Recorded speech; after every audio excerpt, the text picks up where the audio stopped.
Hey guys, I am here with UFC prospect Jimmy Flick. How you doing today? Hi, doing good, man. Thanks for having me on. Yeah, I'm loving the sweater. Yes, sir. In the So flick are of they a. for sale now? What's that? Are they for sale? They were.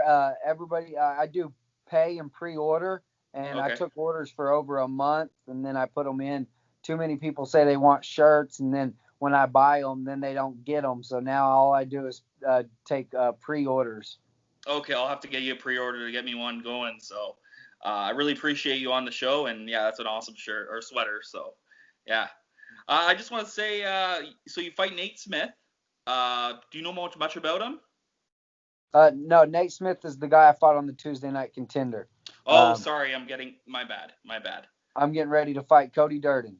That's it. Sorry, I got the names mixed up. My apologies. And how's the preparations for that going? Oh, camp was great, man. It's over with now. Now it's just you know focusing on the little weight cut and the little details we need to do to go out there and do work Saturday night. Absolutely. Now, the big question for me is you fought in the contender series and there wasn't a crowd at that time. So do you think was how did you feel about that whole situation? Did you fight better or did you like it with would you prefer an arena full of people? I also fought for LFA title fight with no Yeah, fans up in Sioux Falls, South Dakota. It didn't make a difference. At the end of the day, I'm going in there to punch the guy in the face and get him out of it absolutely. as quick as possible. So I think maybe with the Oh, uh, UFC things. So I don't know what it would do, but most of the time when I get in the cage, I'm pretty zoned out, got that tunnel yeah, vision. I can only hear my corner man, and I'm in there to go do work. absolutely. And so the big question I was going to talk to you about was the flyweight division seems to be heating up. How does it feel to be part of that division right now, knowing about a year ago or less that they were trying to get rid of that division? Now it seems to be on a different level. Fighting because I was up and down in my career from 135 to Hmm. 125 because I thought the UFC was cutting the division. I was on a two-fight win streak when I went back to 125, and then they was talking about cutting the division again, and then I went back to 35, took a loss, to go back to 25 because they didn't cut the division. Hmm. And but I'm excited, man. We got some big flyweights making the name. We got the champ turning around defending his title 3 weeks later after he already Crazy. defended it. So that's awesome.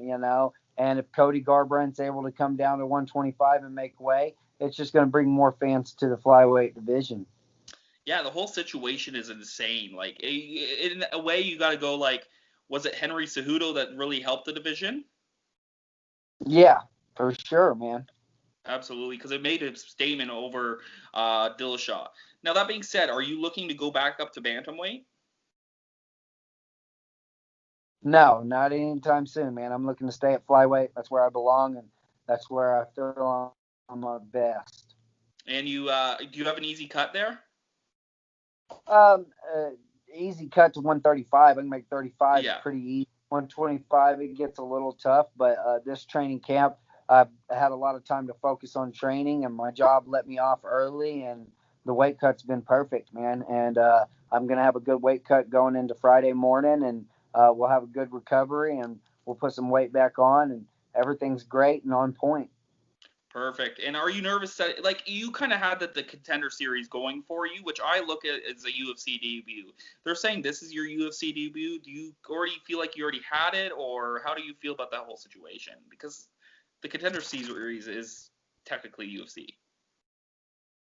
Yeah, it's kind of the same thing, man. It's the same cage in the same Yeah. arena at the UFC Apex, but it's for the UFC. There's going to be more fans. There's going to be more Hmm. eyes on watching the world. But in the end of the day, I'm looking to do what I do in every fight, and that's go finish and get the win. And when you say finish, or do you predict that we'll have another submission under your victory this or submission under your belt this week? I don't know, man. I'm always predicting a finish. It doesn't matter how. Obviously, I don't have no knockouts, but I've got the knockout ability, and Cody comes forward. So there's no telling what's going to happen. But no matter what, I guarantee that I go in there and I want to finish at all aspects of the fight. Try not to hit the scorecards because I've been screwed on the Hmm. scorecards before after dominating a fight. So ever since that fight, I haven't hit the scorecards. But if we happen to hit the scorecards, then I plan on dominating in every aspect of the fight. Absolutely. And the good thing about this division too is with a win or a big statement, let's say you finish a fight, you could be right in the top 15 right there. Is there someone in that division that you'd want to fight after this or that you have your eye on?